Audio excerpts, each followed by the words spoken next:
My name is Joseph Darling. This is the Girls of High Value channel. Today we're going to talk about sex and the difference between women needing sex and women desiring sex, because there's a big difference. But before we start talking about that, we have to have the definitions clear about what masculinity and femininity is in women. Masculinity in women means that they are burdened, which basically means that they are taking upon themselves a lot of blame, a lot of responsibility. They want independence very often. They want to be financially, clear of anyone. They don't want to depend on anyone. And they basically voluntarily are taking upon themselves way too much of the weight of the world. That's masculinity. Femininity in women is basically remaining in the same state as you were when you were a child, a teenager, a time when you basically had no responsibilities. You didn't need or want any responsibilities. You just wanted to have fun and enjoy your life. That's femininity, just giving away responsibility, blaming someone else, like what, they didn't do what they were supposed to do? Exactly. That's what a woman would want to be like.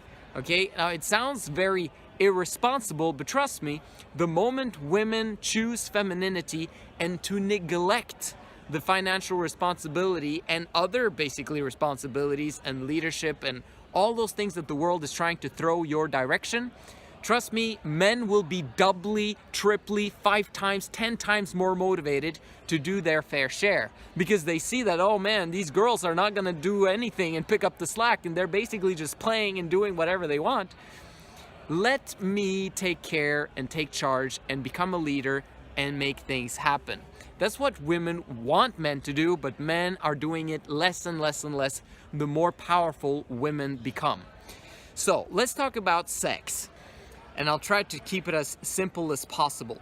The more burdened, the more masculine a woman is, the less she desires sex, but the more she needs sex. What happens when you're masculine? When you're masculine, you're basically allowing rejection to take place in your life. You're basically saying, bring it on. I'm gonna handle rejection. I'm gonna take care of it. I'm gonna be disciplined. I'm gonna be focused, and I'm gonna achieve, and I'm gonna do what other people have not done before. This is the masculine woman, and she puts herself in a very difficult predicament when it comes to sex. Now, in her teenage years and in her 20s, at this moment in time, her fertility is blossoming, okay? This is the time when her sexual market value is high. At this moment, guys around the girls that are 6, 7s, 8s and above, these girls are getting a lot of male attention. But these girls, they don't really desire sex that much, because in order for them to desire sex, they need to massively look up to a guy. And if they don't find that guy, they don't really desire sex that much. And the only time that they desire sex a lot is when they basically start using stimulants. So if you notice, masculine girls are spending a lot of their regular everyday activities on work, on grades, on school, on succeeding, on making sure that they're financially independent, and then comes the weekend. This is the time when girls now have to get drunk in order for them to desire sex. The masculine woman, unfortunately, she comes to the point where she is without feeling. Okay? A lot of masculine women complain of the fact that they don't feel anything, like they're dead inside. Masculine women very seldomly desire sex. They need alcohol, they need drugs, they need some form of stimulants in order for them to desire sex. And very often that stimulant, the best stimulant, would be having a guy who they look up to, a man of power, someone who has more power than her, desire her first, and then the woman will be like, whoa, he's interested in me? Now she's like, okay, amazing. Now she desires sex, and it's amazing. The reason why this happens is because the brain is the largest sexual organ in the woman's body. Very often we think about her sexual organs down there, but really what it takes for her to be turned on is up there. So a woman then desires sex when she desires the man. Okay, if she's with a man that she looks up to, and this is easier done when she's intoxicated, because then she pretty much looks up to any guy. Then it's like, oh, he has sexual organs, so let's get to it. It's kind of like I don't have it and he has it, so I guess he has power. That's masculinity. They pretty much don't desire sex that much, but they need sex a lot. And where does that need come from? The need for sex comes from being rejected. Whenever they're rejected, they desire to feel accepted. And their sexuality is very often linked to their self-worth, which means that if they can lure a guy to sleep with them and they manage to get a kind of top-tier guy, then they're like, okay, phew, I got release. At least he accepted me. And that means that I have some form of higher value. So the most desire for sex is when she wants to prove herself to the man that she looks up to a man of high value. That's when she desires sex the most. That's when the sex is the most amazing. And that's when the man feels like he's basically on top of the world, because this woman really desires me and everything I do works. That's insane. Very often this only happens during a woman's horny period. This is the time when she's out there looking for a guy who is high value. And women, you know how that works during your reproductive cycle. The least desire for sex is when she is looking down on her man, which for a masculine woman is going to be a lot. Okay, a masculine woman will always, most of the time, 95% of the time, attract a feminine guy. A feminine man that doesn't really turn her on, but she's settling because at least he's got a penis. At least he wants to take care of me. At least I have a connection with him. And it's so sad because guys that are feminine don't ever live up to their potential because they're emotionally unstable and inconsistent.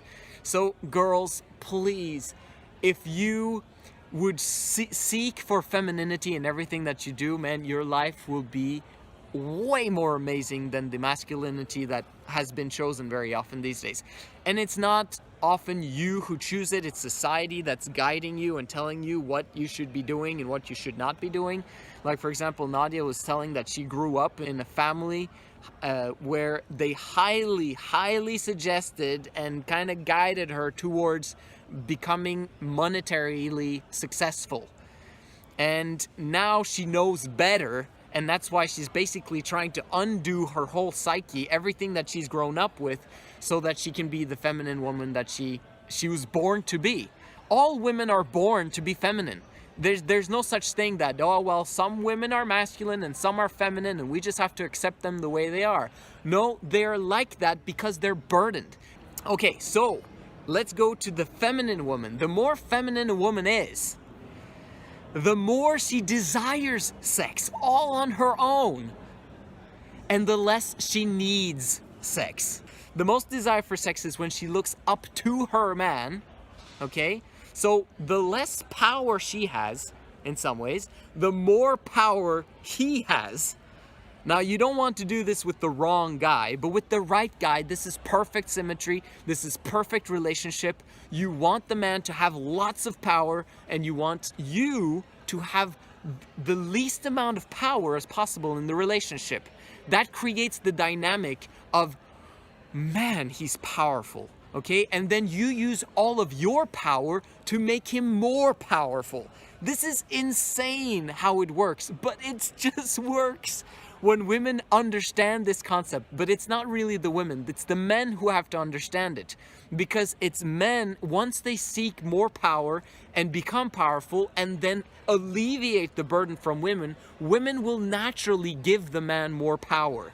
And then if the man then provides and protects and gives the woman more and more things, or not material things, but more joy and happiness through his protection and provision, guess what? She's gonna give more and more power to the man.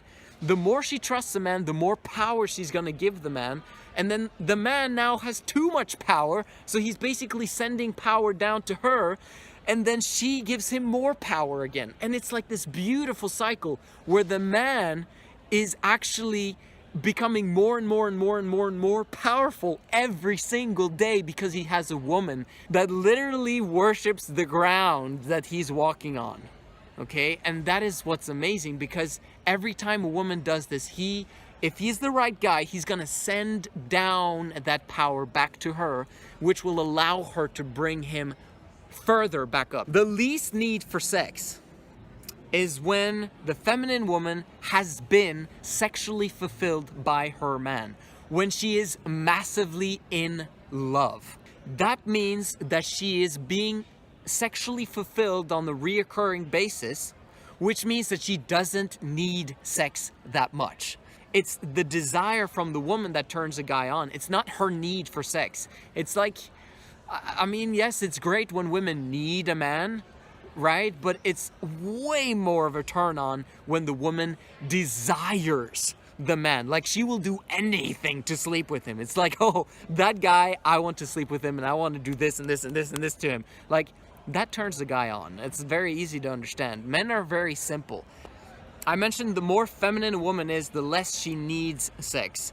And the way that works is that if a woman is feminine, if you think about when a girl grows up in her teenage years, like between the ages of 9 to 18, the more burdened a girl is during that time frame, the earlier her menstruation is going to happen, because her body is basically telling her that she needs to be unloaded in terms of her responsibilities, in terms of her burdens. Like, she needs a man, because obviously her parents are not taking care of her and fulfilling her everyday need, which means that she needs to get the hell out of there and find a guy who actually fulfills her needs, who provides, protects, and takes care of her.